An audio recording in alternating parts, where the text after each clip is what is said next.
veins, I've been driving this train.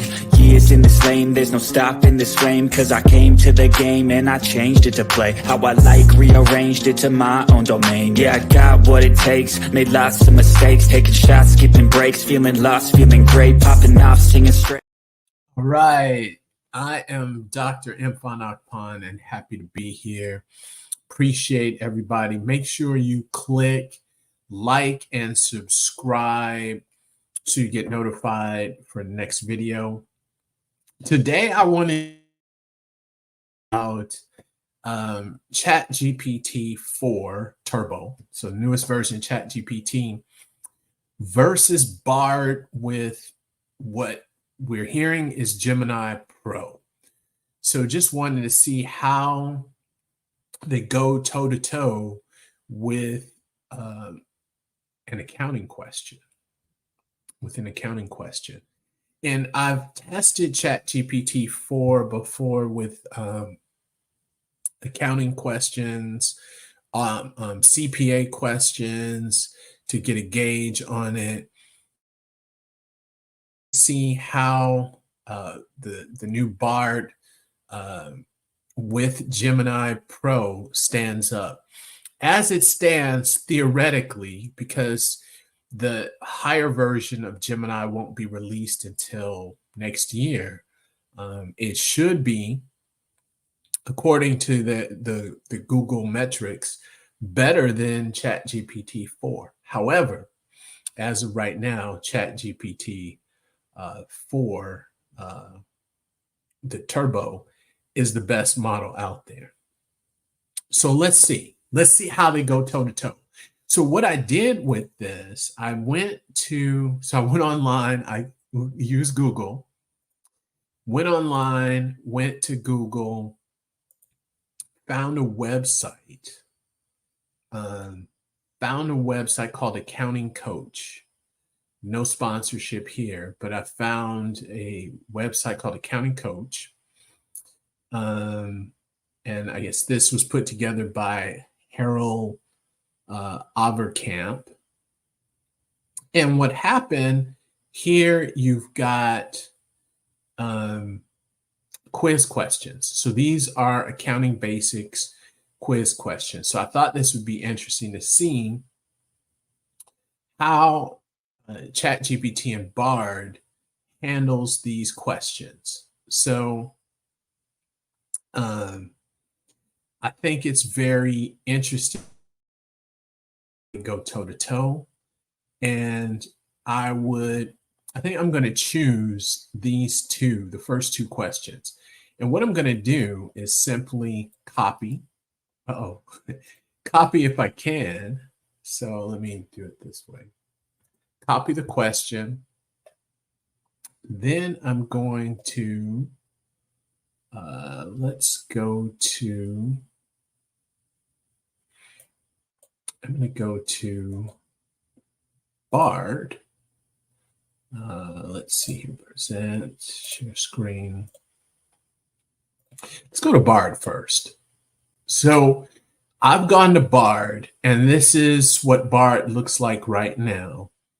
And you see, I did some searches, work papers. So I'm going to put the question, just copy and paste. Now, remember, this is Bard, and Bard is now powered by Gemini Pro, what we told, and it's got a different look than it had before. So you can just go to bard.google.com. So let's see what happens when we question. And the question is, which financial statement reports the revenues and expenses for a period of time, such as a year or a month? And then we've got three choices. So we got balance sheet, income statement, statement of cash flows. Let's see what Bard does. All right, it's taking a little time. Okay, the correct answer is income statement, which is correct. P&L, okay, quarter, year. Here's why.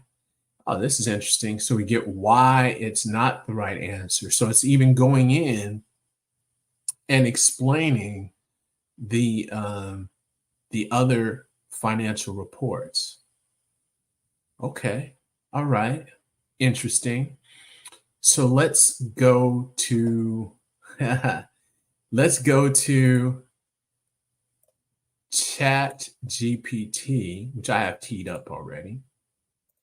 So we'll go to ChatGPT 4 Turbo, so the latest version of ChatGPT. And I'll do the same thing. And what I'm doing actually is called zero-shot prompting. So I'm just putting in a question. I'm not giving any examples, and I'm just going to see what it does. All right. And if you noticed, ChatGPT was a lot well, relatively speaking, it was faster. So it went right into it. Okay. We've got, okay, provides details about the revenue. Okay. In contrast, so it breaks down the balance sheet, statement of cash flow. Okay. So this is interesting. So it gives us some context, not as friendly, I would say, as Bard. Bard seemed to be a little more friendly in the sense that, or helpful in the tone. So there's a difference in the tone. Bard was a little bit slower than ChatGPT, but they both got the job done. So let's take a look at the next question. So they both got it right, by the way. So they both got the question right. So they both got that correct.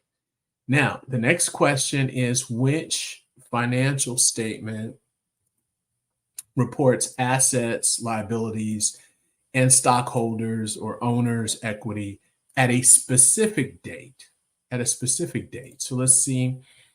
We will go to, let's switch it up. Let's go to GPT and take a look at what ChatGPT does with this. All right. So I'm going to paste this. And again, this is zero-shot prompting.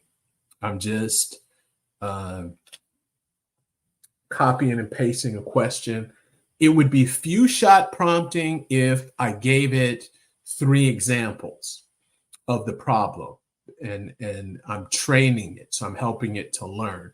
This zero-shot, which is, if you look at the benchmark metrics, normally you'll see they'll compare the different models based on few-shot prompting or 5-shot prompting. So that, keep that in mind. So, you know, apples to apples, you're giving the problems, giving examples. But I think most people just come in and they use these models just like they would Google. You just type something in. But really, to get the most out of the models, you need to give it examples of what you'd like it to do. All right, so let's see what happens. Let's see how fast this is. I'm just curious. All right. It went right at it. I mean, ChatGPT dug right in. Okay. We got the accounting equation. All right. It's the balance sheet. It gives us, again, feedback on the other answers. I got to say, that was, it dug right in there. And this is what I think is so interesting, because, you know, these models are still doing amazing things. Not to take anything away from Bard. However, our expectations are such, I guess, comparing and contrasting, using one over the other, the speed. I mean, Bard answered the question within seconds. But we're, you know, our expectations continue to change, I guess, the more that we use the models. So let's see what Bard does. Bard's doing that thinking, right? And then now we've got a response. And if you notice, Bard is a little more direct. Answer is balance sheet. Okay, we get the accounting equation. And here again, Bard is, I guess the tone is a little bit friendlier or more descriptive, because Bard's letting you know why the other options are not the right answer. So in contrast is what ChatGPT was telling us. And then it's asking us if we got any other questions. So it's encouraging us to keep going and keep using. So far, they've both gotten, the questions correct. So far they've gone toe to toe with the questions. So they've gotten these all correct.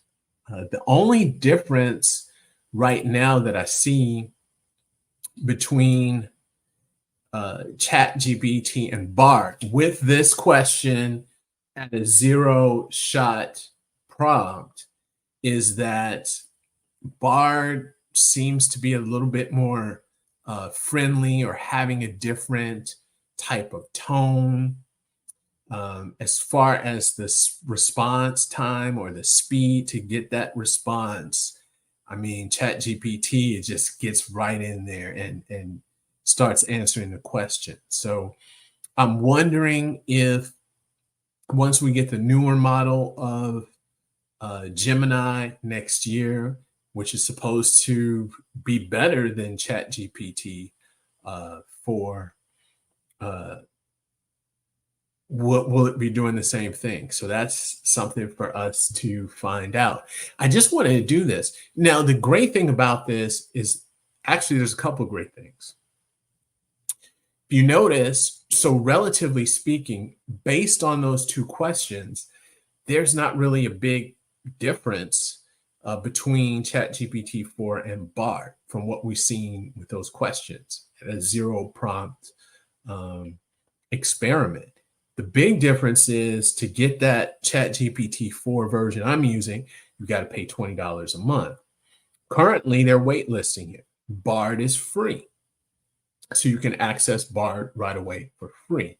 So I think that can be a game changer right there. So which means that and I'm an accounting professor, from that perspective, we've got students who they have access to this right away, and you think about it, it's not just college students, high school students and under have access to this. If they got Google, they can go to Bard and have it to answer questions. And if it's going to be on par with ChatGPT 4, that's going to be a game changer as well, and something to think about as well, especially having access to these tools. So love to hear what you think, especially those of you who are listening on the podcast. Make sure to come to YouTube. Come to YouTube and you can watch the video. Make sure, let me know when you come over to the YouTube channel. Make sure you subscribe. And if you're on the YouTube, subscribe to the podcast. You can listen along. Love to hear what everybody thinks. Appreciate your feedback. If you're on TikTok watching this, love to see you over here on YouTube and vice versa. All right. Have an amazing